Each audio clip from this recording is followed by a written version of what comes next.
Hi, this is Elfie Lebouleux, and you're listening to the Marvel Card Collector Podcast.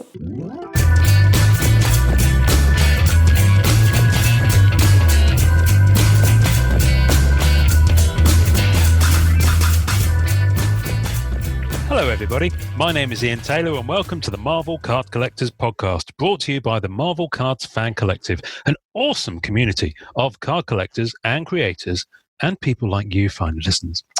You can find our two groups on Facebook, details of which are at the end of this podcast, where they normally are, so come check us out. With me as ever is my co-pilot in all things Marvel cards. It's always less Marvel Ages when he's around and more like the Middle Ages. It's Norrin Rad.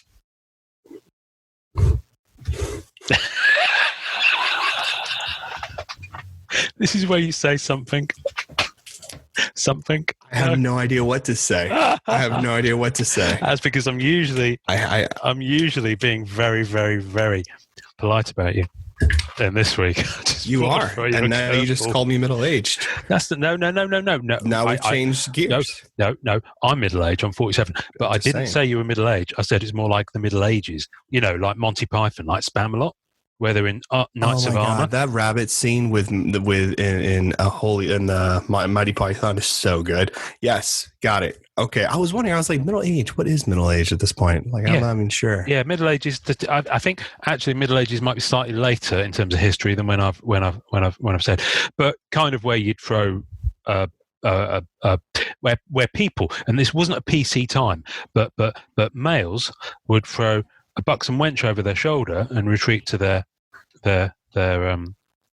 lord's lair with them. I'm going to stop talking now. It's probably for the best. Otherwise, people will cancel us. The youth of today on the Twitter. Anyway, hello everybody. Youth of today. The youth of today. Utes. So, what's happening? It's just the two of us today. It's quite nice. Hello. It is. Hey, big buddy. Hello.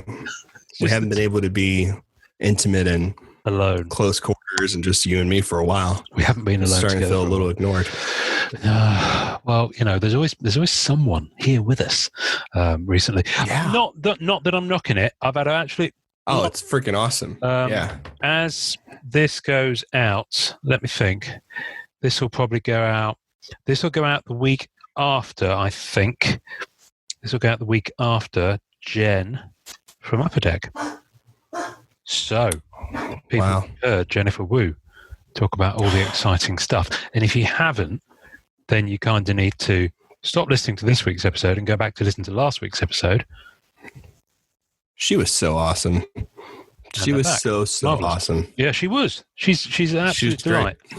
Absolute delight. Absolute delight. And what makes me laugh is you can tell that she's had that art director eye on things, in that I sent her the little graphic thing that I do for the podcast. Oh, that's great, yeah. And she spotted something and sent it back and said, "Could you change this?" I was like, "Yes, of course." Make this black. Yeah. Which works. She has a really good eye, man. Really good eye. It was crazy to see how much input, some of the decisions she had hand in terms of building the set, bringing preliminary art inserts into the set. Yeah. Wow. Just very cool. Very, very cool. But you need to have people like that who have that kind of... Absolutely. You know, that taste and different background. Absolutely. That's what makes a good set. And it's interesting she's come from that art background. Mm-hmm. And it just I find it interesting the more I hear about the backgrounds of, I mean, we've spoken to 3 people from Upper Deck now, and just hearing about their backgrounds and where they've come from, and that mix of skills that I'm kind of starting to see. I just find it fascinating because we've not had this insight into any manufacturer before. Yeah. Which I think is great. You know, it's good to have. It's kind of what we wanted to do. So brings another level to the collecting, and it gives us like history. You know, I think a lot of times because the hobby's so small, we always find information kind of in bits and pieces. Mm-hmm. But I don't know. I mean, every collector I've ever spoken to, we always want to kind of know what was the process, what's the background behind this. You know, not only numbers and how limited things are, but also like how did it come about? Yeah, I think everyone is why I kind of, I mean, I didn't do it so much with we didn't do it so much with Boris and Julie because kind of a lot of their origin story, as it were, is already out there. But they did very kindly kind of give us some tales from back in the day, and yes, and even though she's probably said it in interviews 100 times before, the way I like to think about it is if you're talking to someone in any format, it might be their 20th time of saying it, but it might be the listener's first time of hearing it. Right. We used to have that with when you used to sell tickets for a West End show. You're selling tickets for a West End show, and you might have done that thousands of times, thousands of customers, and you might have seen the show hundreds of times, but it's that person's first trip to the West End show. Right. You know what I mean? So it's like, you're making it special. So hopefully folks dug that and enjoyed it, because we're recording this before that one's actually dropped. But we've got some great stuff in the can coming up over the next few weeks. We've got some really exciting guests still lined up. Yes. Beyond exciting, actually. I'm kind of I don't like to sort of say anything before they happen, really. But we've got 2 in the can that I'm really excited about. It's been I don't know, man. This show's really taken off, and it's been really fun. Exciting. Great content coming everybody's way. Really is. It's just very cool. And we've got other stuff that we're working on as well. Other guests. Yes. A couple of big fish in there. But I think it's important to say that doesn't mean that we want to talk to people in all spectrums. We don't just want to be talking about the the Bianchis, the Bells, the Vallejios. We want to be talking to the people who are collecting the cards. We want to be talking to dealers, and we haven't had any dealers on yet, actually. We want to be talking. Got to get Ed Webb. Yeah, got to get Ed Webb. Yeah. I'd love to talk to Ed. Ed, if you listen, come and talk to us. You rock, buddy. And I also had a great guest idea that I wish I'd told you about before we record, because mime it to me, and I'll nod. Can you mime it? I'll do the letters of the words. Okay. I'm not going to say them out loud, but I'm seeing this. Okay, so you've done 2. Okay, first one, second one, and then third one is kind of that, and then the fourth one is that again. I mean, honestly, I you know what? I'm just going to write it down. I'm going to write it down on the back of an envelope. No, I actually see it. I know what it is. I was just messing around. Yeah. That's going to be extremely exciting. You get it. I get it. Get it. It's there. Sometimes it clicks a little slow, but it gets there eventually. Tell me about it. Mm-hmm. So we got loads of kind of admin, really, life admin, just general stuff to catch up on this week, because we've had so many guests, and it kind of doesn't feel appropriate to talk about stuff like that when you're interviewing someone. So I wanted to start off by asking you, because I know you've had some pretty cool stuff land in your collection, and some interesting stuff depart from your collection. So Norrin, yes, your collection has ebbed and flowed a bit over the last couple of weeks. It has. It's moved leaps and bounds, man. It's moved leaps and bounds. The reason why I say ebbed and flowed is because neither of us now own the Fleer Ultra Spider-Man rainbows that we work towards. Right. I still have my Spot. Yes, and I still have my Black Cat. Right. And my Spider-Gwen. And you have 2 now. Oh, yeah. You have 1 extra now than me, baby. Yeah. Yeah. But I no longer have my MJ, and I no longer have my Ezekiel Sims. That was fun too. I traded them for cash. I traded the Calypso one for cash, and some other things I had on ePack as well. So it's kind of the great purge, man. I haven't lost anything like crucial to the collection at all. The Calypso, what ended up happening there was I couldn't find a good sketch to complete the rainbow. And I kept what I was going to do an AP, and I gone through all the emotions, and I love that Calypso character. And luckily it came to a point where I had a friend who wanted to have at least one rainbow. So, I was talking to them and they were like, would you want to do all this kind of stuff? And I've been playing with the idea of getting some things that I think are kind of, in my opinion, some of the more crucial hobby items. Some are like if there was a top 10 lists of, the most rare, sought after kind of Marvel cards type of thing. I kind of put that list together in my head, and I'm going to do a video soon and kind of get some things out there for people so they can kind of know. But yeah, I kind of got a grail off that list recently. Tell me. Yeah. So I'm going to go ahead and do a picture and show you guys later more of that, because not all of it's here yet. But yeah, so it's going to be pretty fun. So I got kind of a grail piece that I've been wanting for a very, very long time. Hang on a minute. So I'm not sure we're talking about the same thing, because I've seen the MCC 98 stuff. Is that what you're talking about? Yes. So I'm doing the MCC 98 sketchboard set. And yeah, so I don't want to talk too much because not everything's completely done yet. I didn't realize, because you'd already done a video, you see, so I thought we were... I know, so it's a little bit of a teaser, but no, it's if people who are listening kind of know what's going down. So, but I promise you there'll be like a whole thing, because it's pretty rare. Coming soon. Coming soon, coming very soon. But yes, I sold the Calypso. I sold some things on ePack. Honestly, this happens every time a new MM set comes out, right? All of us get together and we just kind of like start realizing, okay, what do we need? What do we not need? What have we been collecting to pass the time? What are keepers? What are not keepers?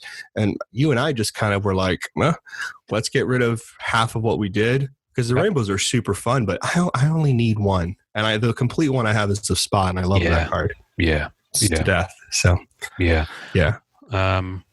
It's interesting. Just before we started recording, I am going to say this on the podcast, actually. You know that I'm working through my black cats, and I've got a whole pile of them that I'm going to part with. And I kind of ummed and ahed, and I've got a pile of very nice ones actually that are going to go, and they'll find new homes, and I've still got to work through them, but it's going to sound really strange and really odd and definitely on PC. But my criteria was, when I looked at the Black Cat sketch card, would I really like to kiss her? And if the answer was no, it went in the pile. It went in the other pile.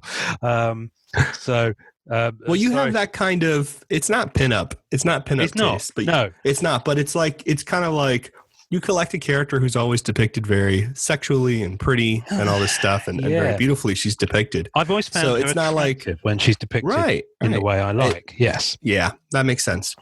Strange. So that makes sense for you. But you have to do, we've been talking to other collectors recently and stuff, and you just kind of have to figure out in your head what's the thing that's going to make you pull the trigger and keep the card. And that's what it comes down to. Oh, yes. That's what it comes down to. Yeah, I did that. I do the same thing for Surfer. I was like, do I want to make out with this naked dude? And I was like, this silver naked dude. Yeah. Silver naked dude. I mean, let's get up on this. No, but no, like for Surfer, like my type of surfers that I like are very like insightful, soulful, kind of like. But they reflect the character for you.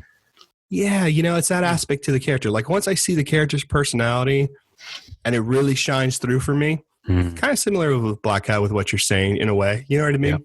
Yeah. That's how I know what sketch is going to be a keeper, what sketch is going to eventually going to have to leave the hive and all that kind of stuff. You know what I mean? The hive. But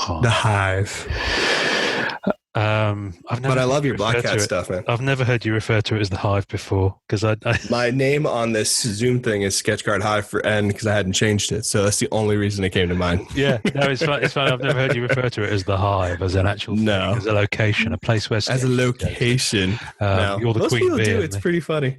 You're the queen bee, and the sketches are in your hive. When I was talking to Doctor Strange for his stuff, he was Donald, who's the best. He talked about it like that, and I was cracking up, and I was like, that's pretty fun to, mention it that way. Not that I actually refer to the collection that way.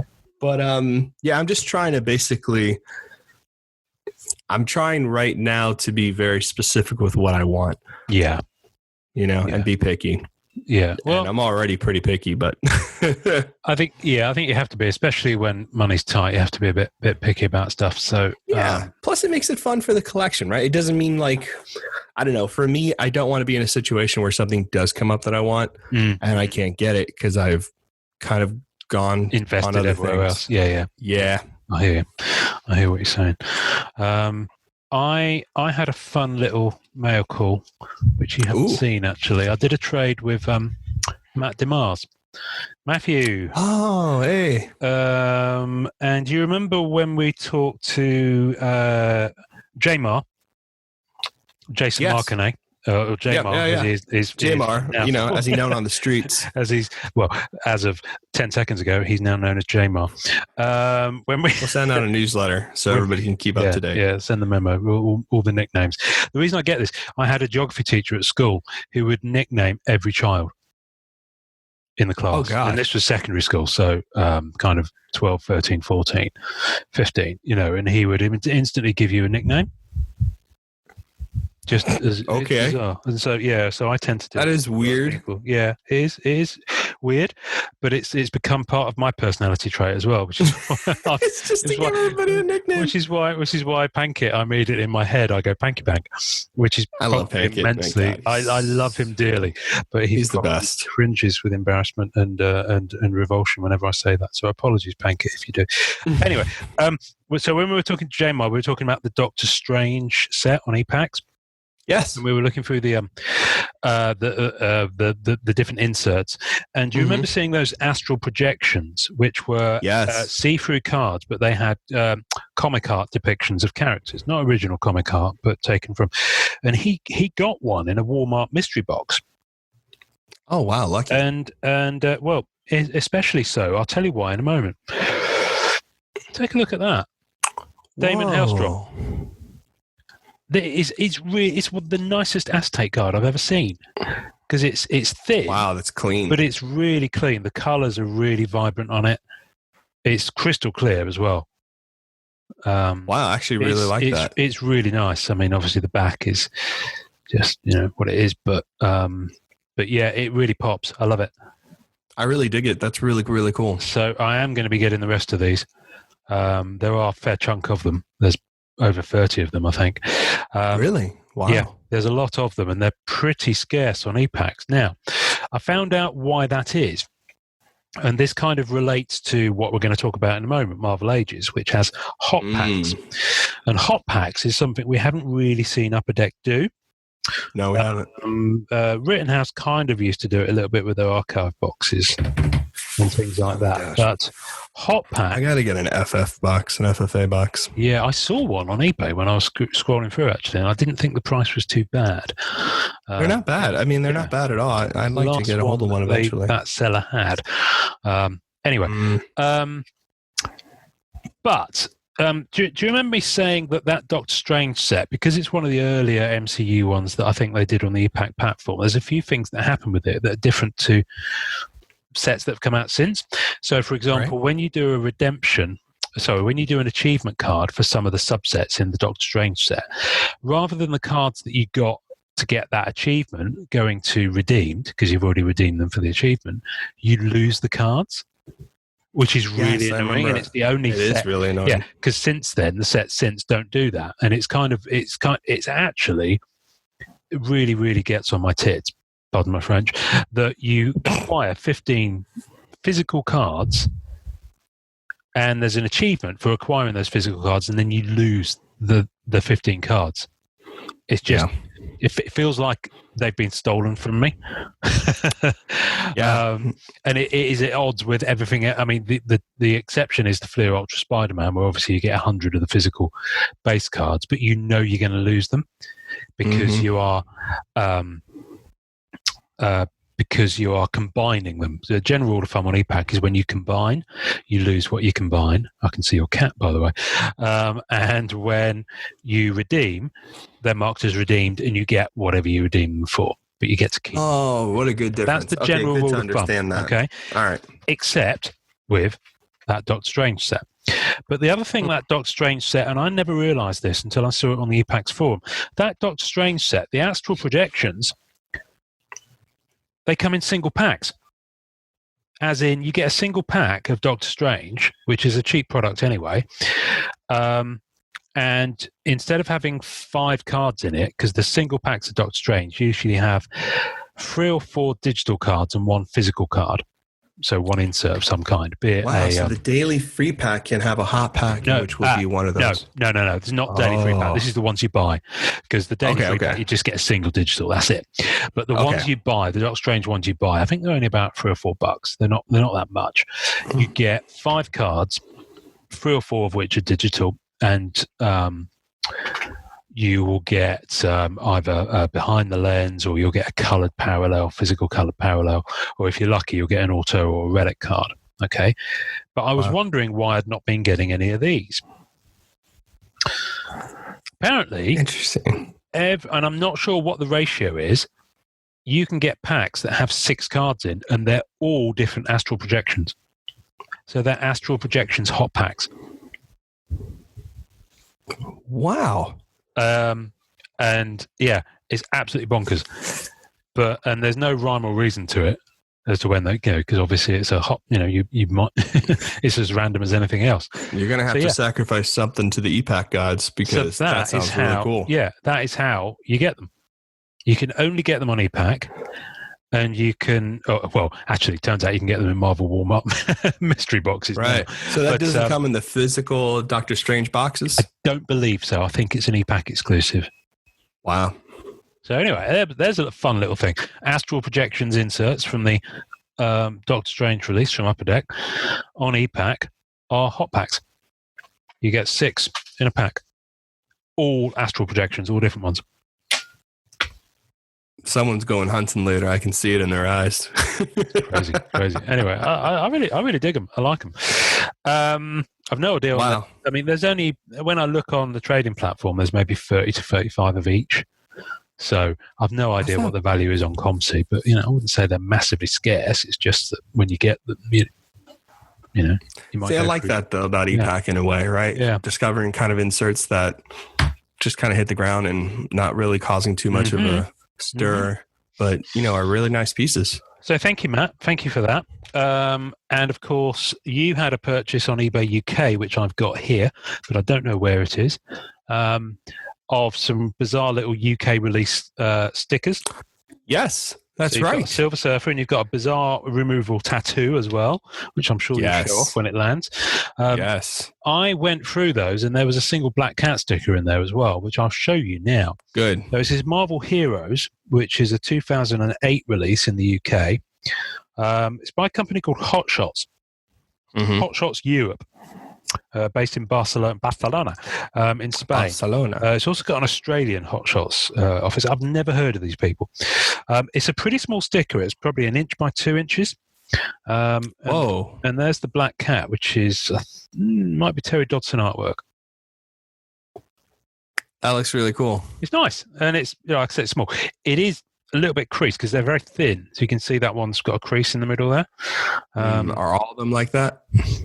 Don't know. I'll triple check, and that's the back.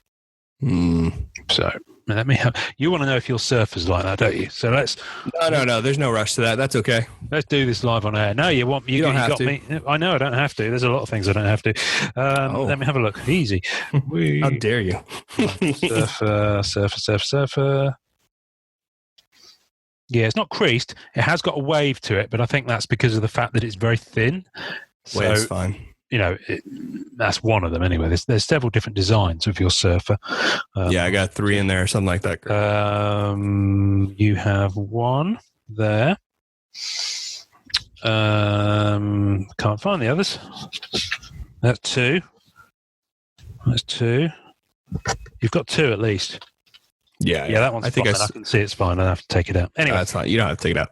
But yeah, so we got some other ones too. So I got to see who needs what in the character club. Oh yes. So there's some other character club there. So I'll just send all those over to you. Yeah. I've got a couple of other shout outs. First of all, this is a shout out for a fella on Instagram, and you've not seen this, Norrin. Ooh. A fellow on Instagram. He does sketch cards, and I'm just going to share my screen and pull up his particulars. if you pardon the expression, I will pull up your particulars. Yes. While I'm finding his particulars, here's a message from our sponsor.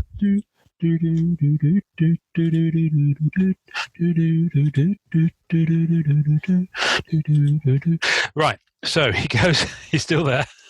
Sorry, I was dancing. Whoops! I should have chimed in. He goes by on Instagram the name of Canamal Art. So Cana, and then he puts a capital letter for the Maul. So Canamal Art. He's a Canadian artist. Oh, cool. So you can see his feed on my screen. Yeah. His profile is of your lady. Exactly. So he and I started following each other about a year ago. The restraining order didn't take, so he's still following me. And his real name is Jordan. So Jordan, thank you. He's from British Columbia in Canada. And I don't think he's yet got work on any Upper Deck sets, but I think he's jonesing to do so. But if I have a scroll through, you can see he's pretty good. Pretty good. That's insulting. He's very good. I like his stuff, and he would sit perfectly fine within the style of a lot of the Black Cat artists, and obviously Black Cat artists, sketch artists. I've got Black Cat on the brain because I'm scrolling through his feed, and Black Cat's one of his favourite characters, so he draws her quite a lot. So you can see a sketch card, you can see a comic cover there of her rather buxom young Black Cat there. But he's Jessica Rabbit. I love that Jessica Rabbit he's done there. That's pretty fun. That's 3x3 magnetic mini canvas. That's pretty cool. Oh, that's kind of cool. I like that idea. A magnetic mini canvas. That is a good idea. That's kind of fun. So, and he does a fair bit, and he's very interactive, and I know he listens. So thank you, Jordan. Thanks. I guess the first thing is keep doing what you're doing. Secondly, thank you, because as we're scrolling through here, Norrin, did you see this Black Cat? Oh, yes. Yeah, that's nice. No. Isn't it just? What? And can you see my camera? I can. You got to stop sharing your screen so I can see a little bit of hang on a minute. Very nice. Stop share. There we go. Wow. So Jordan has done me a PSC. Black Cat. That's really cool. Really, really sweet. Oh, that's nice. For Ian from Jordan. And yeah, it's really nice. It's in a penny sleeve there. I can't get it out anyway. He's put a little note on there. Ian, Black Cat Collector, if I ever manage to get into comic stroke Upper Deck, you now own a Cannibal original. Cheers, mate. Jordan, the Cannibal. I'm guessing that's maybe a play on words with Canadian and animal. I'm not sure. I'm not sure. But it's pretty cool. So that's awesome. Yeah. Wow. So Upper Deck guys, put your eyes on. I've just noticed the webs on the card. Sorry, I've just noticed the webs on the card. He's done. Yeah, I was looking at that. I thought that was really nice. Good touch. It's kind of sparkly silver ink. It's really me to get. Yeah, it's because must have done like a Sharpie silver pen. He's done something that kind of does a speckle or shimmer effect. It's so tight in the penny sleeve. There we go. There we are. You see that? Oh yeah, it looks great. Isn't it nice? I feel like he did the same thing for the outline of her. That's cool. Looks like a gray. Yes, like that. Yes, he has. I really love it. Nice. I love it. It's really nice detail. So thank you, Jordan, for that. I also want to give a little shout out. I've got loads of shout outs here. I just want to give a shout out to Tony and Elaine Perner, who sent me some of their Perner Studios base sets in the mail, and they're just absolutely gorgeous, and I still need to dive in and go through them. So I just wanted to say thank you to Elaine for hooking that up. I really appreciate it. I also want to talk about both Andre Ausch, Dre Studios, and Jalen Warner have started doing some incredible live artist kind of drawing sessions, both on MCCW and on their own feeds. Yeah, they're really fun. And some of them they're doing official set AP blanks. Some of them they're doing just PSC or larger format work, but they're Marvel characters when they do them in our group. So, and folk are really digging them. They're really enjoying them. I don't get to jump on many of them just because it kind of doesn't work in terms of the time. Well, it's also the time of day, but it's also time out because I set allotted times for doing certain things related to the podcast. It's kind of I kind of don't really have any other windows of time, unfortunately. So I keep saving them to watch back again because, of course, they save on the group or on their page. But if you want to kind of get an insight into the process of how they do the cards and just listen to them chatting and interacting with people, it's a really good thing to do. So check them out on their respective pages on Facebook. For the life of me, I can't remember what their pages are called now, but we'll put them on the tasting notes. We'll have it in tasting notes for sure. But the reason I mention it is because that they are now, there's kind of a web of artists that have come together either because of the group or from being on the podcast or both, who are now interacting. So Mike Munshaw went on there. He's great. Marcia Dye is just about to go on there. That's right. I think Ray Racho went on one with Dre. Jason Montoya went on one with both of them, I think. So there's a real crossover now where artists are all jumping on, and they've got a double or a triple split screen, and you can see them all working on cards at the same time. That's pretty cool, like a drink and draw. But you can see the image building, you can see the difference in styles, the difference in materials that they use, how they go about it. Fascinating. So I strongly recommend watching that. And I've got one more shout out because he's just a nice dude, and I promised him I would. Andy Kerr, whose surname is pronounced Kerr, but it's spelt Kjar. Anyway, Andy Kerr. Andy Kerr? Andy cares. And he does Andy Kerr because he sent me some Wizard magazines. He sent me some Wizard magazines. He's really nice, man. Just because I said, cool cat. Just because I said I was really up for them. He sent them to me. He wouldn't let me pay any postage. They weren't exactly cheap to mail from the US. And he didn't send me that many. But he did send me, and for the life of me, I can't find it now, but he did send me some that were still polybagged, including Wizard 13, which had the Marvel Masterpieces promo in. What a gem. So Andy, thank you for that.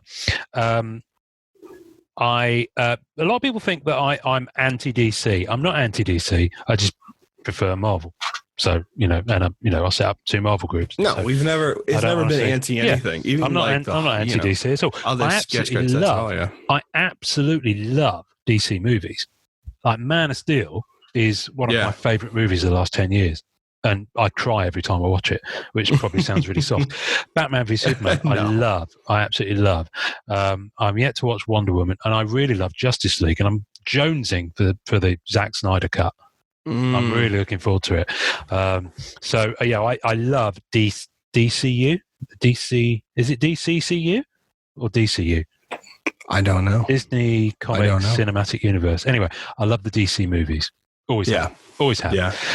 I'm a huge, I actually really like DC horror. I like DC period. I like Batman, like Superman. I grew up on Superman and Batman. So that's really been part of my look too. And I have a little bit of a collection too, in terms of sketch cards and all that other stuff as well. Yeah. But So the reason I wanted to mention it is because the DC card scene is even more of a niche than the Marvel card scene, because there simply haven't been as many sets. Period. Unfortunately, and they don't have that legacy of sets, and there's not the current releases volume to go by. But Andy, bless him, has set up a group that's devoted to DC sketch cards.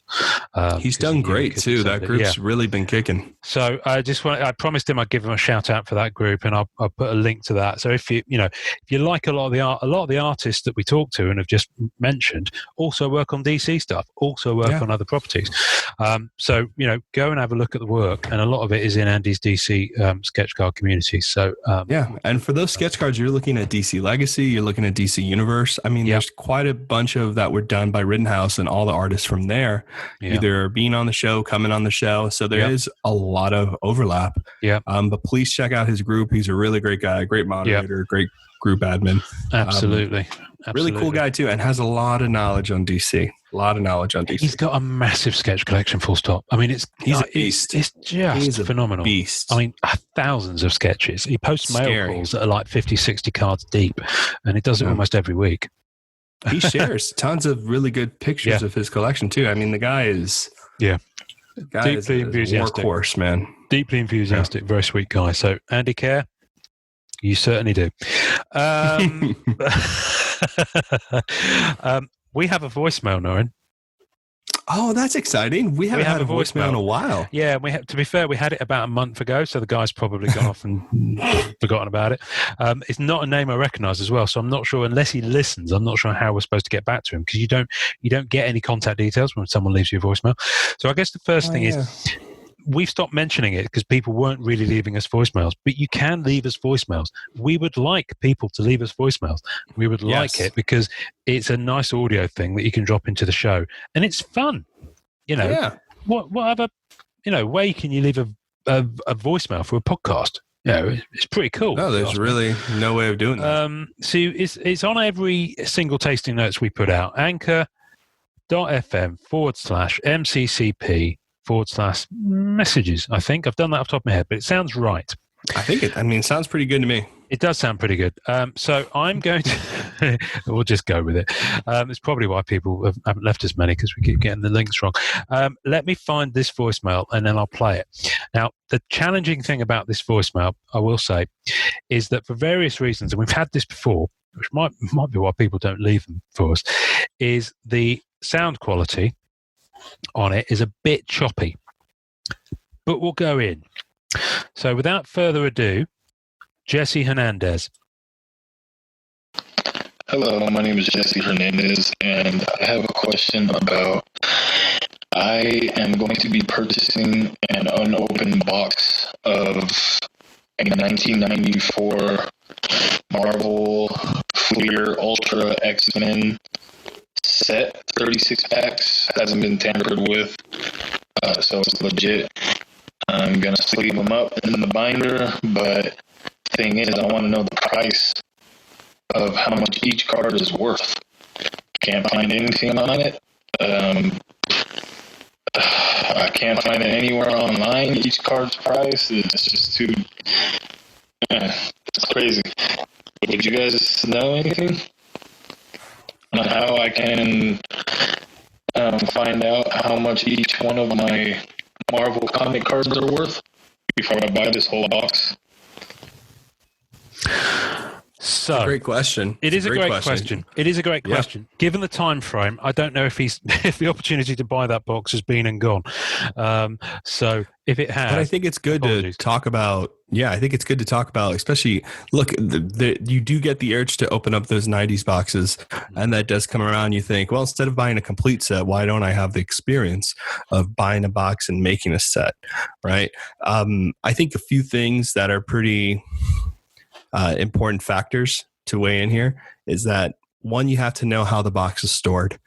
If the box was stored somewhere where it was too hot, or if there were a lot of boxes stacked on top of it, what ends up happening a lot of times, depending on the card stock, depending on the gloss, they get stuck on each other, and then when you start opening packs and you pull the cards apart, you basically have to peel them apart from each other, and what ends up happening is that the back of the card gets imprinted on the front and vice versa. And that usually is the gamble of box hunting, because a lot of times when people box hunt, and Ian, I don't know if Ian, do you do sealed boxes? Do you do that stuff? Well, I've only done 190s. Well, it happens with packs as well, sealed packs. I've only done 190s sealed box of recently, and that was the Marvel Universe Series 3. And 92, it was absolutely perfect. No issues whatsoever. So a lot of it, we do talk about this on an episode that's coming up as well, with a dear friend of ours. A lot of it is partly down to how they're stored, but it's also partly due to how they were made and how they were produced. So the gloss. By the feel of those Marvel Universe 92 cards, there was a gloss on there, but it wasn't a high gloss. And I get the feeling that you could have kept them in dodgier conditions and they would have still been fine, because it doesn't feel like the material is that kind of material to stick together. Yeah, you might be right. Whereas Marvel Silver Age from 98, I bought some unopened packs of that, and that was very high gloss. And I probably would say I maybe had about 20 sealed packs, and over half the cards have white marks on the front or the back from where it's pulled off. So like, you know, if you're doing Marvel Masterpieces 96, that had a pretty good gloss on it. X-Men Chromium cards, or the silver cards, or like metal cards, sometimes those have some of that happen sometimes. Usually when people buy boxes, they buy boxes to keep them sealed, because they consider it part of their master collection to have a sealed box. And I kind of get that. It took me a while to come around, but you know, you have a box that you could have bought for yourself when you were a kid, and then you have it with this collection. It's a great memento. And also at that point, those cards are ruined. So it just depends which box and obviously which card stock. Yeah. But at that point, having the box is more of the investment than not. In terms of knowing multiple prices of individual cards, you know, here's the tricky thing about that. And here's what I would suggest. And Ian and I probably have the same suggestion. Not only eBay sold listings, but look at what lots sell for, right? A lot of time you can find what a lot has sold for and kind of deep dive that way. Like, oh, what does this insert set cost as opposed to having the full base set? Or, you know, that way you can kind of price point, oh, so this insert is going to be the chase, right? This is the thing I have to go after. That's going to be the, not investment, but it's going to be the higher price point for the set. Yeah. That's the best way to do it. Doing individual cards, you can go to ComC and you can see what people have to like sacrifice and sell individual singles for. But once you start getting used to cards, you start to realize that, especially Marvel cards, the real higher price points are the special inserts, the low print runs, serial numbers, sketches, or sometimes autographs. Yeah. And that, you know, when you start getting used to cards, those end up being kind of like what you understand are going to have some monetary value to them. I mean, the thing about a lot of Marvel sets from the 90s, with only a few exceptions, is that the majority of the base cards are worth cents, if that. As a whole, if you have the whole base set, that has a value in and of itself, but partial base sets won't be worth much. The exceptions, unfortunately, isn't one of yours, Jesse. The exceptions would be maybe Masterpieces 95 and definitely 96. I'm trying to think of any others, to be honest with you, because they were so really what happened. They were so mass-produced early 90s that eventually, when the boom kind of stopped and trading cards weren't selling like they were, a lot of short print runs happened, and they couldn't give the boxes away. So then they, didn't produce as many, and then they would put them on sale. As many sets, There weren't as many sets. I mean, crazy enough, Marvel Creators Collection 1998, in a way, those boxes eventually were like $30 a box. You know what I mean? They were just like pushing them off. Now you can buy a box for like $400, $300 because people are looking to get that sketch. Exactly. Or, but it's the sketch people want, not the base cards. No. So when you go, that's what I'm saying though. When you have insert cards like that and you start figuring out what inserts drive what prices, like some of those X-Men sets do have inserts that people are still looking for. And that's where, in terms of asking like, what should I value this at? What should I put this at? That's what I'm trying to get at. Know what the case hits are, what the rare hits are. That's why we kind of look at the checklist for these new sets. Like Marvel Masterpieces 20, right? We're looking at reds. We're looking at, the sketch cards by the artist who drew the set, little things like that. We're trying to figure out what's here, how many. That way people know how much to dive in, how much to stay away. But yeah. That's something I think Fleer Ultra X-Men 94, it's the silver crossovers. They're the ones. Yeah, that's what I keep hearing too. They're the higher end ones. I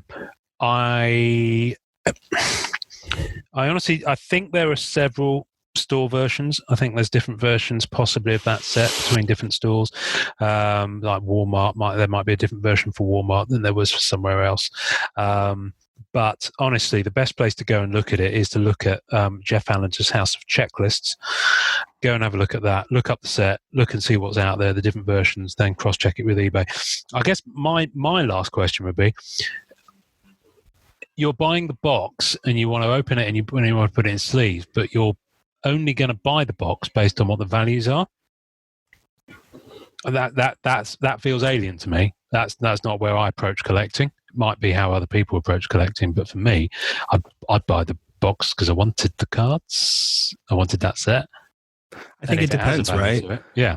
But I think it depends. Honestly, for me, I don't, it doesn't always have to be that way for me. Yeah. If the box is, if I'm investing a lot of money in something in a box, I'm going to open it. I want to make sure the cards are going to be, at a certain level of quality, because it's not going to, I'm not paying the money just for the experience. I'm paying the money to collect this piece, and here's the thing to think about as well.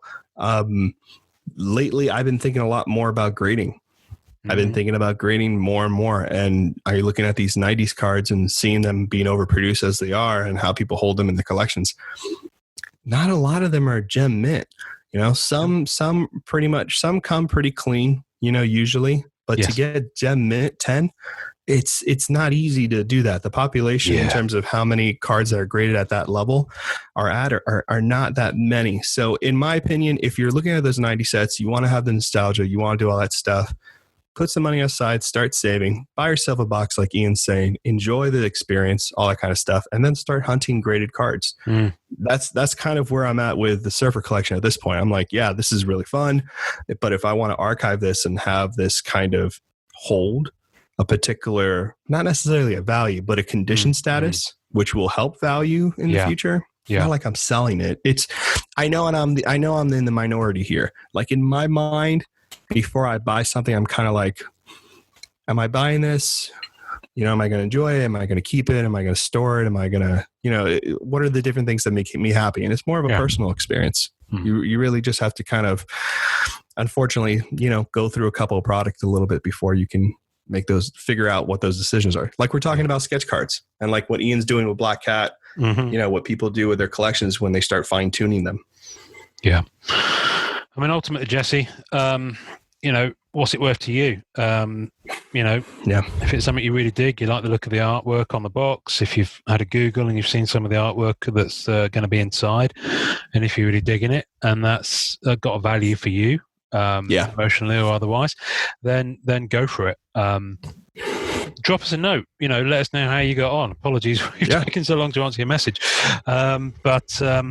But yeah, it's a great question, and we really appreciate it because I don't know, Ian must do this too, right? I get people who PM me all the time asking a similar question, right? What should I be looking for? What should I be hunting? Yeah, if I'm opening this box, I get people PMing me often asking me what color my eyes are, but we digress.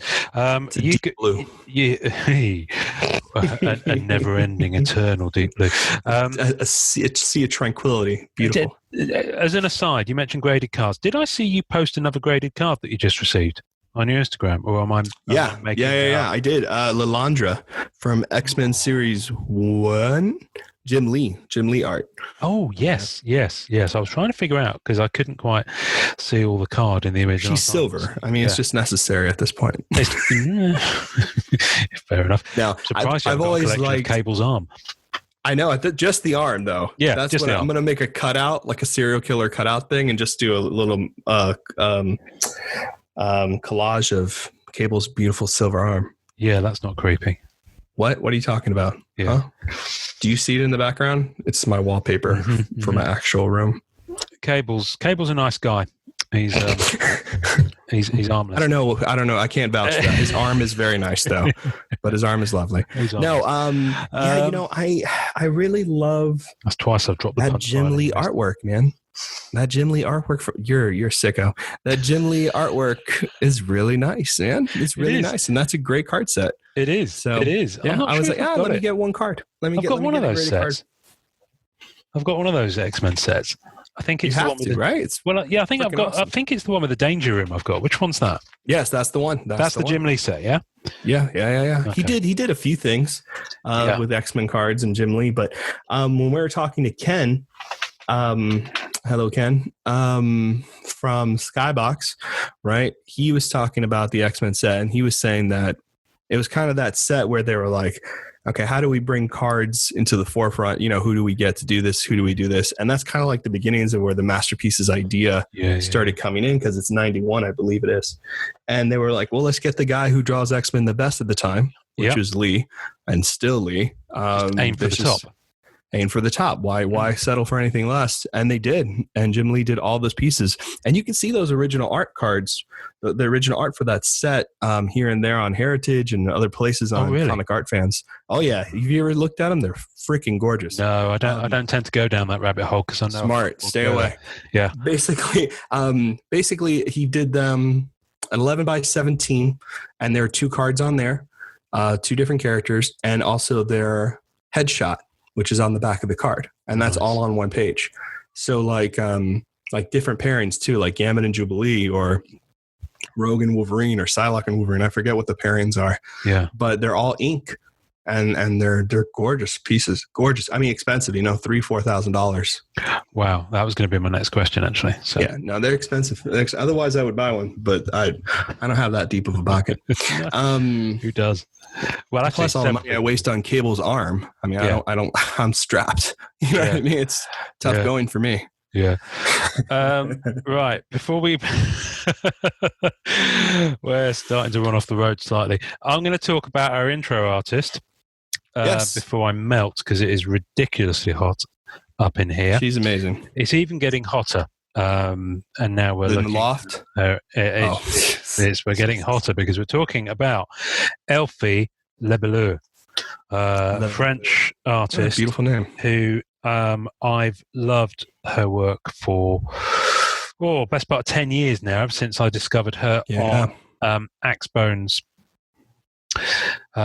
Which one is it? It might be the Dungeon Dolls set.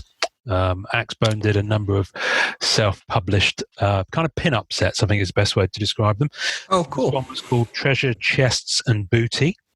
Oh, you've told me about this. Yeah, which was pirates, basically, busty lady pirates. And then the second set was Dungeon Dolls, which is busty dungeon ladies.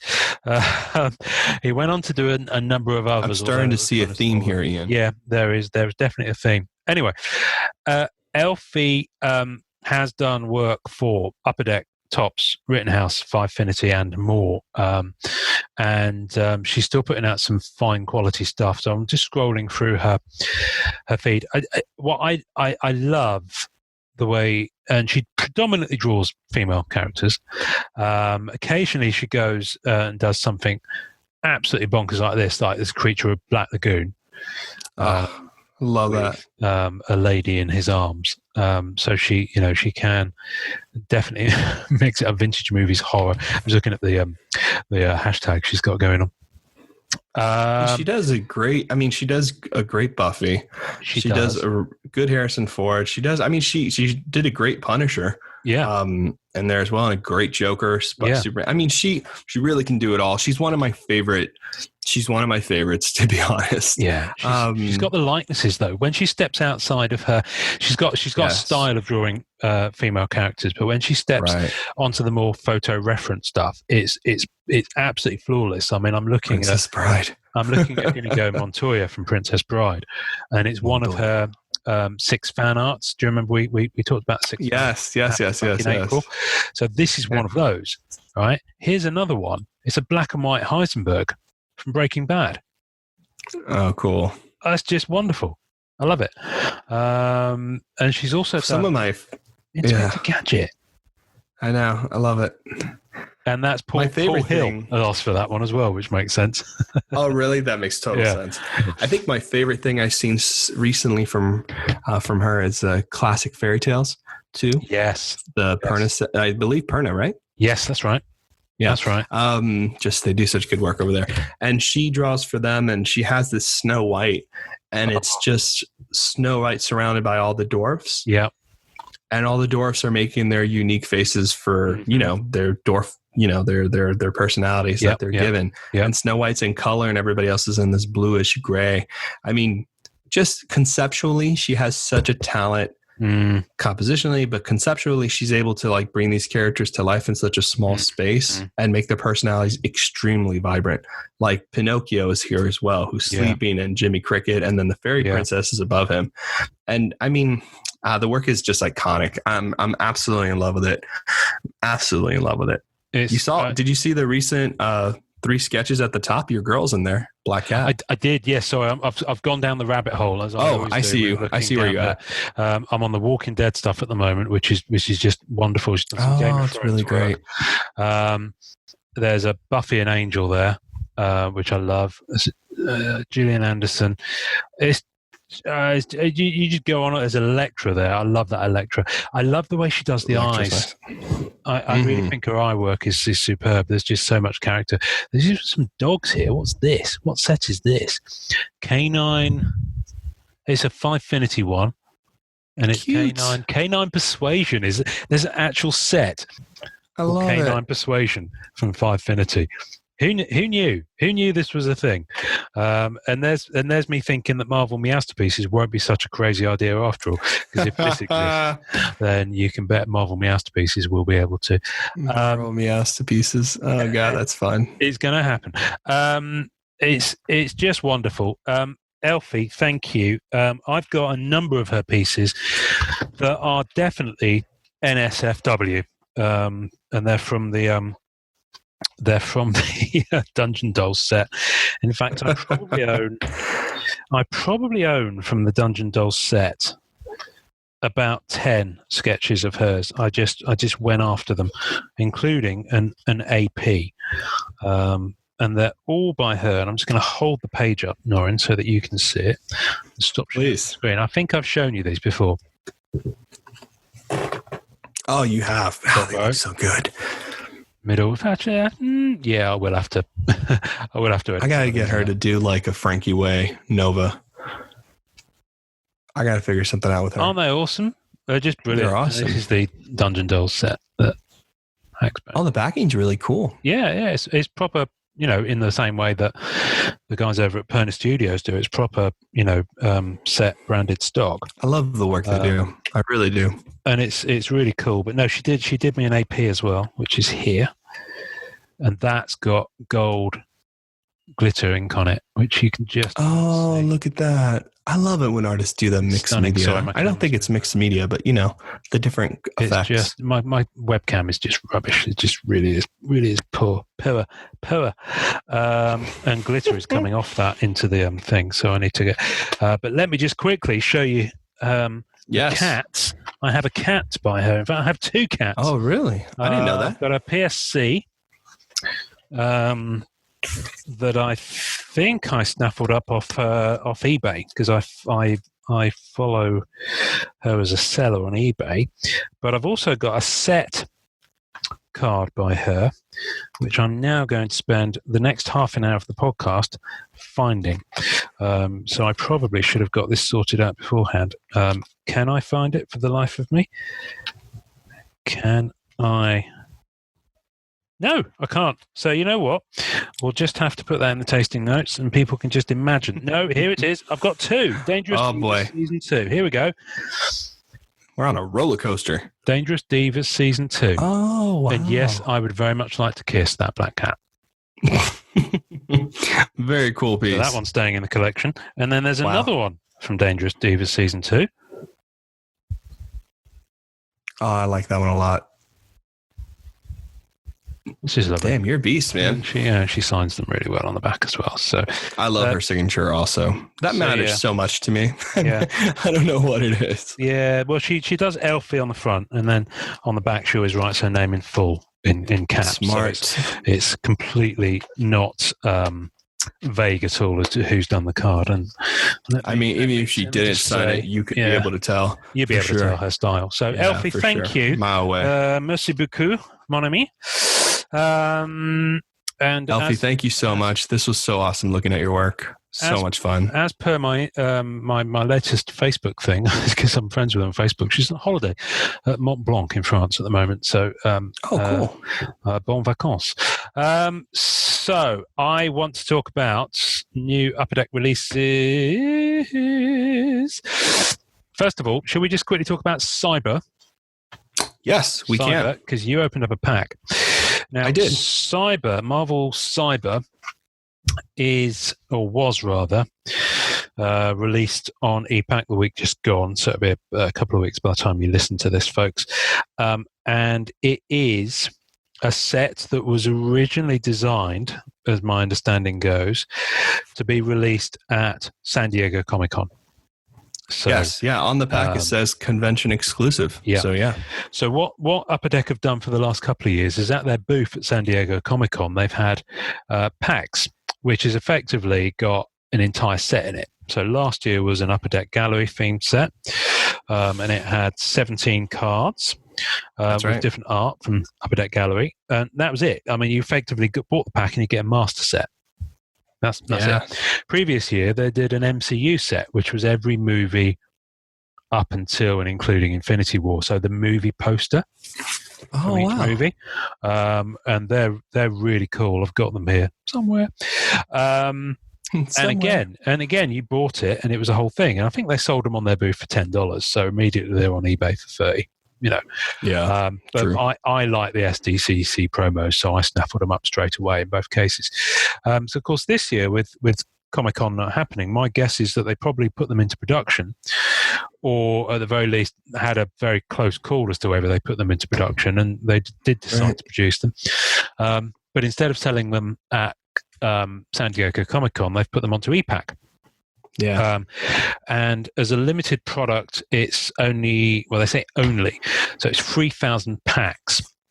So 3,000 sets, 3, and that includes the promo. Yeah. So there's I want to say 14 cards and a promo. Would that be right? I think you're right. Yeah. I think it's around there for sure. No, it's 13 cards in a promo because there's 14 cards in the pack. Right, 14 cards in the pack, 13 in the set, 1 in the promo. Yeah. So the promo is a Captain America one, and is also the artwork is repeated in the set. And effectively speaking, the gimmick is that it's Marvel characters, but in a cyberpunk setting. Yes. They're very, very different to the way that you've seen them before. I believe their original art, albeit I'm guessing digitally produced. And one of the cool things I like about it is that the card numbering on the back is done in binary. Yeah, that's pretty cool. And that is quite interesting. And it's confusing an awful lot of people. I love it, though. That was smart. Was smart. It's $20. I think a lot of people may have gone in and bought more than one pack thinking that... I tried to do a video, to help people because I knew people would, you know what I mean? I mean, to be fair, people are just trying to chase the whole set. Yeah. So I know people did that. For me with the set, with the artwork, I think, I'm not a huge fan of it. The things that I'm a fan are the things that, kind of what Upper Deck did, which is the numbering, the binary numbering, the style for the cyber thing. That's kind of a fun the concept of it. I love. It's great. I think the concept is great. I'm not a huge fan of the selection, the work itself, that kind of stuff. But I do appreciate what they're doing, and I hope they keep doing this with their convention exclusives because it'd be great to get those packs on ePack without having to go to the convention.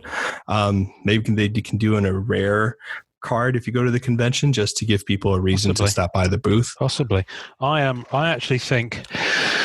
I like the set. I think I like the set more than you do. But I think that it would work and have a better reception if it had been in the original context that it was designed to be for. I think on ePack, but looking at the feedback, I just think people just didn't really dig it and thought it was possibly not the best value for them. But listen, I dig it. I like it. It's a nice idea, and at least the concept didn't die. It got out there. So yeah, hats off for them for trying something new. They often do. I think I'm really happy. Yeah. They put a set in there. Plus, they also put a promo card in the set. Yeah. I like that. That's a good one. That's smart. Idea. You know what I mean? It's a nice idea. I like having a promo with my set. I think that's a really cool idea. Yeah, I love that a lot, actually. Yeah. So the other ones, so Marvel Cyber, you can still get them. I don't think they're going to sell out for a little while. No, they'll be there, and there is 14 cards in the base set plus one promo. So you get 15 in a pack. Okay, 15 total. I should mention that while the pack itself, as an item, you can be handed and then open and then get the cards out, obviously no longer exists because they didn't do that because the San Diego Comic-Con not happening. Oh, excuse me. Sorry. Oh dear, that was hideous for everyone. I do apologise. I can edit that out. You might need to, because I think there's a few people might be picking their lunch up. Yeah, I'll take care of that. Yeah, thanks. And then I've lost my train of thought. I think that it's worth pointing out that they are physical cards. So once you buy them on e-pack, they're all physical, and you can immediately get them shipped to you if you choose. It'd be kind of cool, just because we're talking about it, and for Upper Deck to think about this if they do listen. I mean, we know they listen, but, in case you are listening, I think a good option, if it was possible, was that, ship the pack home, right? Like before you open the pack, you have an option where you can ship your packs. Yeah, ship. You know what I mean? If they did do, because, hypothetically, they were probably going to release this for the con. I don't know if a pack was made or, instead of throwing all that stuff away, maybe there's an option to ship packs home. I don't know. That's kind of a cool idea. Yeah. Something to think about. Yeah, I would guess at this point the pack probably didn't get made and the cards just went. I doubt it. So yeah. So actually knitting those two back together after the production line, as it were, will probably that more money. But I've said before, even though Marvel 80th was a digital release on e-pack, it's a physical set for the most part. But I like wrappers. I'd love it if they manufactured a wrapper that you could have as kind of a gimmicky thing. It sounds. You could put that. I think that would be fun to have that like on UD Gallery or make a box. You can have like a box that's not folded and a pack that comes with the box, and just that way people can have the whole thing. Yeah, it's kind of fun. People like doing that sort of thing. So and I pay money for that. I pay like $20-$25 to have the box and a pack sent to me. Well, of something I did digitally. You know what they used to say on the RoboCop movie? I'd buy that for $1. What they used to say on the RoboCop movie. What they used to say, yeah, they probably still say like they're still there. Yeah, they're still there right now. Going again. I'd probably pay more than $1 for it though, but maybe not as much as it would cost to actually do. Anywho, so the other one we want to talk about is exciting. It actually really is exciting. Yeah, exciting. And this will be our last thing this week because everyone's kind of probably like, oh, I've got to go to the office now. Marvel talking long. Ages. We're doing all right actually. I thought so. Bumper episode for folk. Marvel Ages. They've released the product information for Marvel Ages, or at least the initial product information, the configuration, and some images. And I'm really excited by this set. Yes, it is. I believe scheduled for physical release late in the fall, so November. I've heard mentioned, and it's kind of like Marvel 80th was at the beginning of the year, but imagine that, but kind of a bigger deal. And it is, as Jennifer put it, version 2.0. Exactly. It is Marvel Ages provides a new retrospective look back at Marvel Comics since their founding over 80 years ago. Recall the iconic eras of Marvel Comics from the Golden Age to the present day. You've got 10 boxes in a case, 16 packs in a box, and 12 cards in a pack. That's actually pretty good. Mm-hmm. 12 cards in a pack and 16 packs in a box is, that's pretty tasty. I agree. It needs to be, however, because there's a 300 card base set split into 3 tiers of rarity, variant, rainbow foils, and sticker parallels. So you've got 3 tiers of rarity in the base set, and then on top of that, you've got variants of those tiers, including rainbow foil and sticker variants. Crazy size set. It is absolutely. Has there been a set this large like that with a base set of 300? I don't know. I'm going to share my screen actually, so it helps if we're looking at the same thing at the same time. Yeah, I'm looking at Go GTS. Yeah, we're both on that site. Yeah, we're on that site. We're on that site because it's got the sell sheet PDF. So we'll put a link to that on the tasting notes. However, Cardboard Connection I would go to, but at the moment it's Cardboard Disconnection. I'm getting internal server error 500, and normally they put images separate to the sell sheet on there. However, Beckett, which we'll also put in the tasting notes, has a number of images there as well. So they'll all be in the tasting notes. What can I tell you? So they got 300 base coats. Then you've got, let's go to the sell sheet actually. Let's get this sell sheet up in here. I did save it to my desktop. Hold the line caller. It's here somewhere. My desktop is an absolute... That is a labyrinth of icons. Yeah, let's not go there. Let's move on quickly. So, I mean, I love the pack design. It's got Spider-Man. I think the pack design's great. Yeah, but different panels. It's done him over different... You've got Amazing Fantasy 15 there. Pretty sure that's a Romita Spider-Man in the middle there. And the bottom right is obviously a much more modern interpretation of Spider-Man. Yeah, Stanley, you got Romita. Yeah. So, yeah, love it.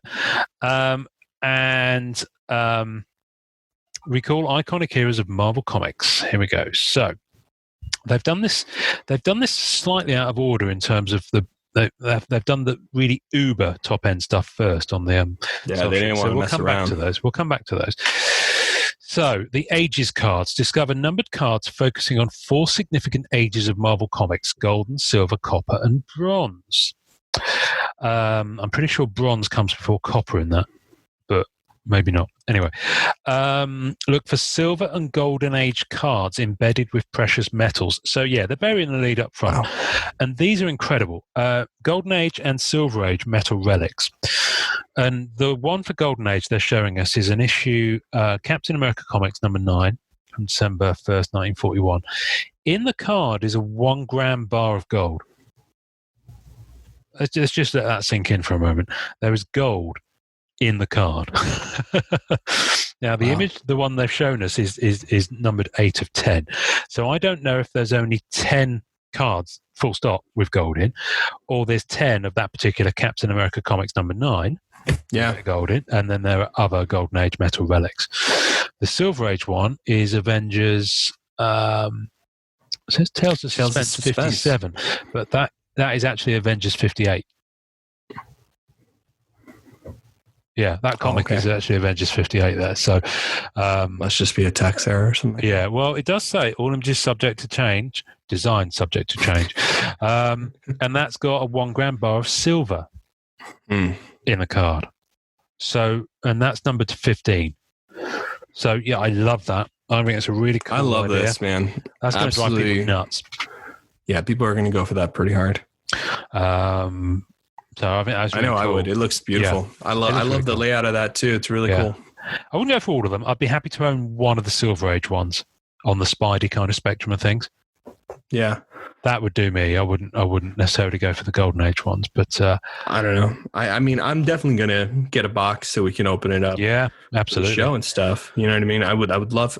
I just gotta start doing that. It's just gonna be really fun to have these open up so people can see them physically, so people can get an idea.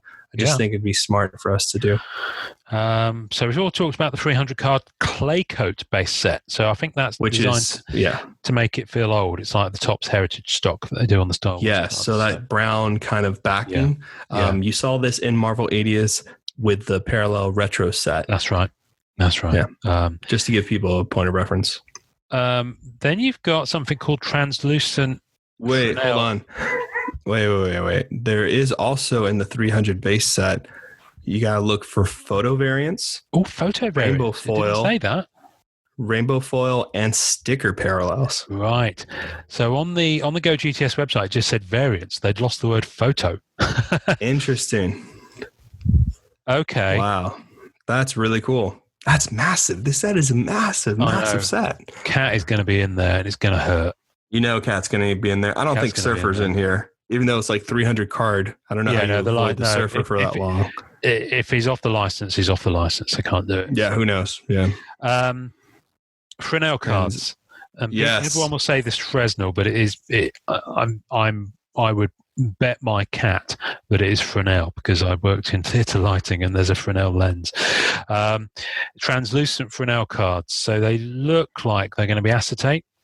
I don't believe they're going to be ridged based on what Jen was telling us last week. I don't think they are. I asked her because I was interested in that. Yeah. I would love to see that texture, but I do think they are, like you're saying, acetate clear. Yeah. I love it, man. It's like seeing it's like those light bulbs at the top of a lighthouse. Yeah, you have those ridges. Yeah, exactly what it is. That's the type of lens. So help light reach a great distance. Yeah, it's beautiful. And I love the Doctor Strange example. I think that works out so beautifully for that type of insert. They've chosen a good choice for that. Yeah, 100%. What do we after that? Right, now I'm going on to the next page. Everything I see here excites me because it me just too. This type of set is my wheelhouse. Though I went in deep for Marvel 80th. Because it's that's right. Some people won't go for this type of set because they're just like original art sets.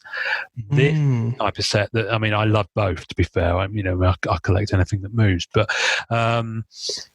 this is definitely my wheelhouse. This set, so it's got decades, which is follow characters through the decades on themed card designs from the 1960s to the 2010s. So you start off with a Spider-Man one, which looks like something out of Austin Powers. Then you go into 70s, which could equally be Austin Powers, actually. A little bit of a bleed over there. Yeah. 80s. I love it. I love 80s. It reminds me of Stranger Things. Lose my mind. Yeah. So excited. And then 90s is... The 90s got Domino on there. X-Force type of stuff. Yeah, Old Man Logan, and then the 2000s. 2010, name of that decade. Because the noughties, you got the 90s, you got the noughties. What's the 10s? 10s? Do you call them the 10s? The 2010s. 2010s. I think you just started carrying the 20s. I don't know how to do that either. Yeah. Interesting. Because it's funny, the 2000s has this kind of like sci-fi stuff to it. Well, that's why like you're looking at noughties. Yeah, that's pretty great. Yeah, I don't know. Anyway. I love the 90s. It looks like a Trapper Keeper that I used to have. Absolutely obsessed. I love it. I love 80s too. So yeah, those are really fun for me. And they're all through those decades starting from the 60s. So I don't know how many cards are in the 60s as opposed to how many are in the 70s. But that's going to look so good in a binder. That's the thing. And I'm wondering if those cards, because I'm guessing they're an insert set, not a parallel of the base. I'm wondering if they follow the same character. So there'll be 6 Spider-Mans. There'll be a 60s, 70s, 80s. I would hope so. They've shown us Adam Warlock from the 70s here. Well, actually thinking about it, Adam Warlock wasn't around in the 60s. Yeah, I don't think they're going to because they got Moon Girl for 2010. Moon Girl, yeah. So I've just answered Logan. My question. So yeah. I think they'll try to have some of them that kind of bleed over. Potentially. Some of them that kind of cross over, but don't know. Some characters were introduced in the 70s. Like Surfer was 67 or something like that. I don't remember now. Or 48, wasn't it? 48, yeah, 48. I forget what year 48 came in. I think it was earlier. But earlier than what? 67. Might be. I don't know. Pass. Anyway, I know Fantastic Four started in 62 because it was one of the first ones. So, yeah. If you do this, we'll see. But I'm loving those Aegis cards. I think that was really inventive. That makes me really happy to see that insert set. Now, we talked about hot packs earlier on. So, let's bring this full circle. Lenticular puzzle cards. Yeah. Assemble comic book splash pages with lenticular puzzle card hot packs. So, it's a splash page made up of 4 lenticular cards, and you get all 4 cards in one pack. Wow. How cool is that? I love it. And then the example they've shown, I'm obsessed. From looks like Journey into Mystery, actually. It's a Thor one, and the reason I say Journey into Mystery is because it looks like an older style artwork, so maybe it's one of the early. I love it. I really like it. 61. 1961. I think that's what it is. Okay. But yeah, I love that lenticular puzzle. I'm super excited to see that, especially the one they're featured. It looks like a splash page from a comic book. I mean, and it's probably a panel. They are splash pages, yeah. Yeah, but it's beautiful. I mean, absolutely wonderful. That's going to look so good. It's going to look really cool. Hopefully the lenticular effect changes at the same angle for each piece of the 4. Because that could be Interesting. Oh yeah, no, it will. I'm sure they'll have that. They're sure they will. And then this is the stuff that I really like. This is where they've gotten a bit inventive. So you've got Totally Toys, original art set inspired by the. Oh, my black cat sticker's just blown away. I don't know where that's gone. Never mind. That's a good breeze. I did have it is. It's the salad I had last night. Anyway, Totally Toys, original art set inspired by the nostalgia of vintage toy collecting. So this is an art collaboration by John Stanko and Ko Cacao. Now, wow, this is basically the Toy Biz figures kind of style. Yeah. You know, they do variant comic covers now that look like the toys. Yeah, toys, especially in Star Wars. So yes, I love those books. So the one I'm looking at is a Rogue, and it's even got the punch hole at the top where it would go on the rack. I hope there's an actual punch hole there because that would be really fun. I don't think there will be, cool. but that would be really cool. So you can I love that. I really hope they do that. But I'm absolutely obsessed with it. The real vibrant, like retro colors. It's really good. And there looks to be like the action figure looks to be like a 3D render of Rogue. Well, I think one of the artists has done the picture of Rogue, and the other artist. I agree. Action figure. Which has done which? I don't know, but no, I can't tell. But it's incredibly effective, and Josh, the Rogue guy, is going to go nuts for that. He's going to and the Rogue figure too. If you haven't seen this picture yet, they actually put the indention line where she would be mobile as an action figure. So like you would have the line across the shoulder where the arm articulates. And, so really fat, really smart, really cool. Wow. And then another insert set: Saturday morning cartoons.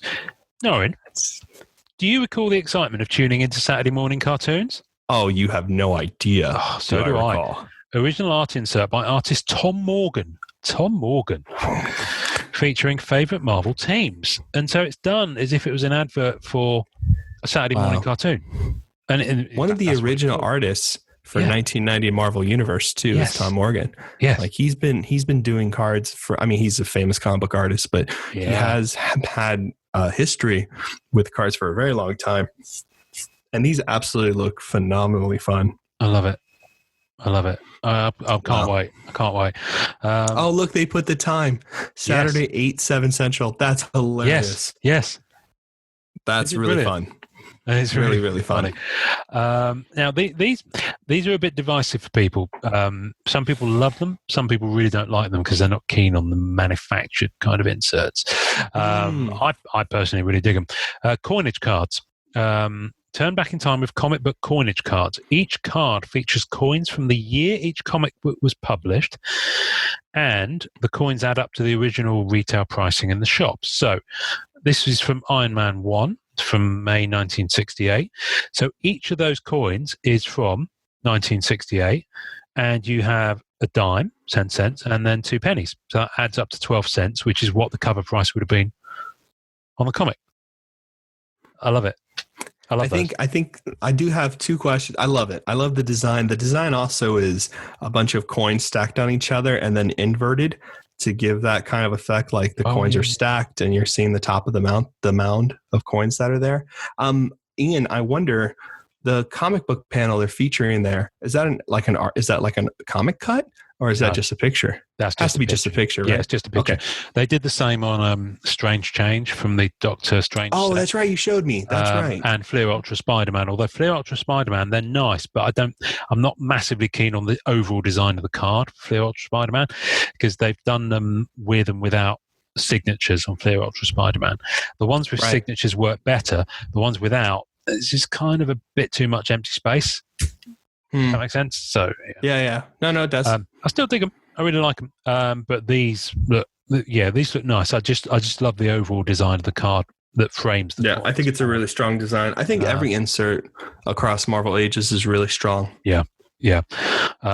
Well, let's go straight onto this then. From Marvel 80th. So you remember the comic cuts from Marvel 80th?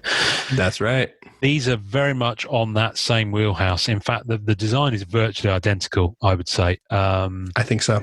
And they've got regular comic cuts, and then they've also got comic cuts autographs. And again, they've got the same creators as they had with Marvel 80th. Al Milgrom, Bill Sienkiewicz, Jerry Conway, who I don't think was on Marvel 80th, Jim Starlin, Jim Steranko, Mark Bagley, and Marv Wolfman. So you can get signed comic panel cards, basically. I know there's sticker autos above where the comic panel goes, but they're really cool. Comic clippings feature a dazzling lineup across key ages in Marvel Comics, including Invincible Iron Man 1, Invincible Iron Man 55, which is the first Thanos, Journey into Mystery 85, which is the first Loki and Heimdall, and the third appearance of Thor. Strange Tales 110, first Doctor Strange. So again, Donald, you're getting a lot of love this week. You've got to get Donald on the show. Oh, man, he'd be the best. Donald, come and talk to us about your Doctor Strange archive setup. I can ask him. I'm sure he'd love to do it. Yeah. Let's get him on. Okay. I'll take care of that. Let's do it. It might be a good video one. Yeah, I think it will be a good video. I think he has that really cool setup. Yeah. Tales of Suspense 52, first Black Widow, Tomb of Dracula 10, first appearance of Blade. It doesn't say this, but I'm going to add it anyway, and many more. And then you've got Word Cloud. Word Cloud creates art with character descriptive words. So I'm familiar with the Word Cloud because I work in data analytics as one of my Oh, that's right. So they've done this for covers too. They've done this for comic covers as well, which is pretty fun. There was a really cool variant for Amazing Spider-Man 700, which had the New York skyline, and each skyscraper was made up of text, and it was the different creators that had worked on Spider-Man in all of the years. Wow. And it's astonishing. A great idea. It's beautiful. It's really nice. This is slightly different, but it's kind of using that kind of, you can see the letters in the artwork. Imagine a collage of words that are coloured in different ways, and they build a picture.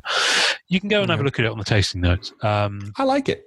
I think it's nice. I don't think it'll be for everyone. I really like it. I think what's really nice is that when you start seeing these as 9 pages in your head, yes, they come together and they're really unifying. That's the thing. Yeah. I think the different components of the set sit together much better than, say, Flare, for example, which had elements that people loved and other elements that people didn't like. And then this feels refined. This feels like it hangs together more as an entire concept. Cohesive. Yeah, I agree. And I'm all in. I'm in too. I'm definitely getting a box to this. I think there are way too many interesting cards here to kind of not dip your toe into this set, because I think once you stumble onto one particular thing or another, you're going to get pretty excited. I did want to point out with the comic clipping cards, they're doing a lot of work there to advertise first appearance. And for me, that is a smart move. Oh, yes. That is a very smart move, because we have in the hobby, we talk about, a character appearing for the first time, Kevin St. Jack, who, does a good job of looking at rookie cards and all these other things. But to have a first appearance, a comic panel of your character in a card with the artist's signature or writer's signature, that for me, that's really awesome. I think that's a very smart thing to continue to emphasize and to highlight that particular area there. That's going to be very, very cool for collectors in the future. So what's going to hurt me on this one is I've just realised Fleer Ultra Spider-Man had Amazing Spider-Man 194, which is first Black Cat, as comic panels. And I've got they had a single and a double panel, and I've got a couple of both. What's going to happen in this one is they're going to have that, but they're going to have Al Milgrom sign it as well. I just know it's going to be in there, and I'm just like, okay, I'm not going to be able to afford that. Hopefully one of our friends can pull it so we can get it for you. Fingers crossed. Anywho, and there is more, and I hadn't actually read which is crazy before, so this is literally brand new to me. Discover flavorful flavor text cards. So flavorful flavor text. I'm not entirely sure. It looks like there's a Black Panther one here. It looks like a kind of a trading card game, kind of Magic the Gathering or role-playing game card. It does have that idea there, doesn't it? Yeah, it's something about the style of it, in that it's kind of got the text on what looks like parchment script that's laid out over the image. I should stress this isn't original art. I don't think any of the art we're seeing on here, apart from the comic cuts, obviously. And the toy one, original art, and the Tom Morgan, the Saturday morning. All right, I'll stop talking then. I'm clearly not paying. No, sorry. But you know what I mean. No. Some of the inserts are definitely original. No. Yes, you're right. So the full base set, you're getting pictures from the license library that they have access to. So you're seeing various introductions of comic book things and stuff like that, which, by the way, is a great thing that I've seen people start to do, or at least I started thinking of, is like, if you have a card and it features the cover of a comic book, a modern comic book, kind of have like a mini rainbow there. You know what I mean? A nice little display. To see that kind of image reoccurred is pretty fun. But yes, I agree. It looks like a game card in terms of the way it's formatted for the Black Panther. Yeah. Flavorful flavor. Here we go. There's a box at the bottom of this page, which probably should have been on the previous page. Look for autographed and numbered comic clippings cards of important comics and their creators, like an Iron Man 55 comic clippings card signed by Jim Starlin. So yes, of course they're going to have a Black Cat 194 Amazing Spider-Man signed by Al Milgrom. Of course they have to. Yeah. Right. The last one that they're showing us an image of, but I've just spotted something else, but I'll come on to that in a moment. Artist spotlight cards. So this just looks like a fun insert. So it's just a picture of Amazing Spider-Man 23 and it's Steve Ditko. So it just looks like an insert set that's showing you some art from different artists that have been key to the Marvel Universe over the years. I'm loving their color scheme. It's nice. A blue border with an inside red border, and then the featured comic book cover, and the artist's name is in. I'm really comic book style text as well. These are very bright. These are very indicative of older comic books of, Kirby colors. All this kind of crazy, beautiful vibrancy exists in these cards. I think I have that issue of Amazing Spider-Man. That's cool. Yeah, mine doesn't look anywhere near as bright as that. But anyway, so read your copies, baby. Let's. That's what I'm all about. For when it gets that old, I think the earliest Amazing Spider-Man I've got is issue 18. Yeah, I've got 18 and 19, and then I've got about half of the 20s, and then anyway, that's pretty cool. It is pretty cool. So let's go through the hits. So the hits on average. Let's do this. So again, like we were talking about before, if you're thinking price point stuff like this, which however you collect, looking at these kind of layouts is something you should be taking take a closer look at. It's a big set. So this is, I already know I'm going to be doing the long game on this. I'm going to build it slowly over time, partly because, mainly because I haven't got the resources to do it quickly, but B, because I'll just focus on Black Cat and then I'll park it. And then branch out. Yeah. Yeah. So pack hits on average, one base sticker parallel, base set sticker parallel in every pack, 2 insert cards in every pack from the following: Saturday morning cartoons, which we've talked about and been shown. Totally Toys, which we've talked about and been shown. Artist Spotlight, which we've talked about and been shown. Gamerverse, which is not mentioned at all anywhere else in this sell sheet. So Gamerverse, well, it's going to be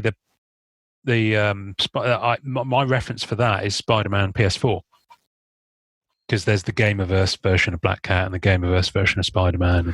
And then Funko Pops did a version of Gamerverse characters as well. So I wonder if that's those characters too. So I don't know too much about that, but I haven't seen that logo around the Gamerverse. Yeah, and it's specifically been referring to the PS4 Spider-Man. I haven't seen it referred to any other, because I don't believe there's any other game out currently or that modern that is in that Gamerverse kind of umbrella. Maybe there is an online one. Something. There might be an online one. Might be. I'm not aware either. Or mobile app or something. All these things that the kids do for their games these days. Box hits on average. So on box hits, this is going to be a beast to complete the set. In average on a box, you'll get 4 base set foil parallels. So that's just 4 of those in a box. You'll get 8 photo variant base cards. So interestingly, the base set foil are going to be the tougher, the more limited. You'll get 2 decades cards in a box. Okay. And in every box, you'll have 1 flavorful or word cloud card.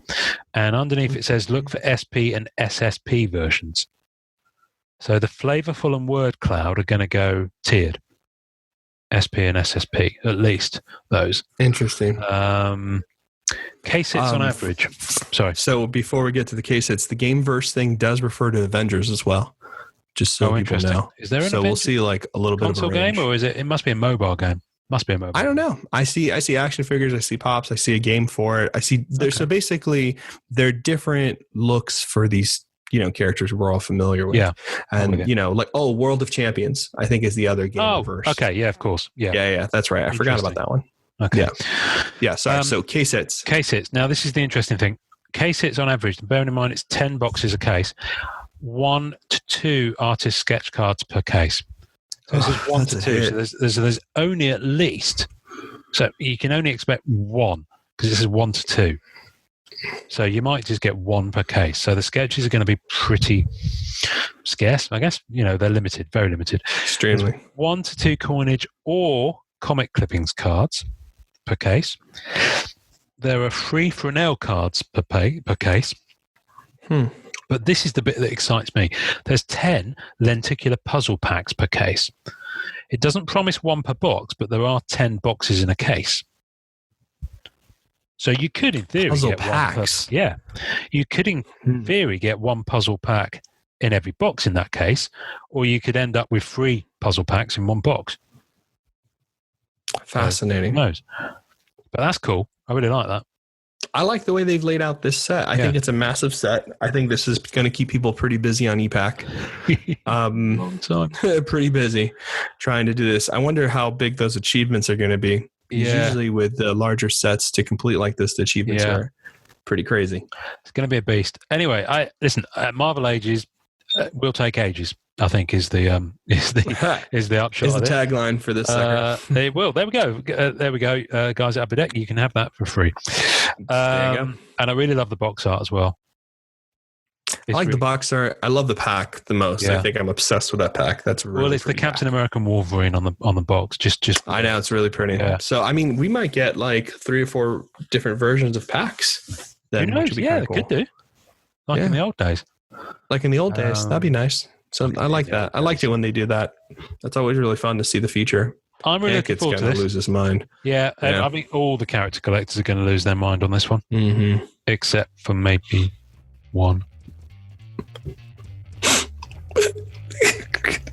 Be strong. Give me a really upset. Enjoy collecting. Enjoy collecting, everybody.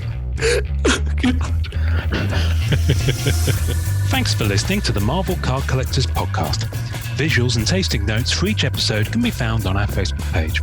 You can subscribe and leave us a voicemail via our home on anchor.fm/MCCP. We're also on iTunes, Spotify, and all major podcast platforms.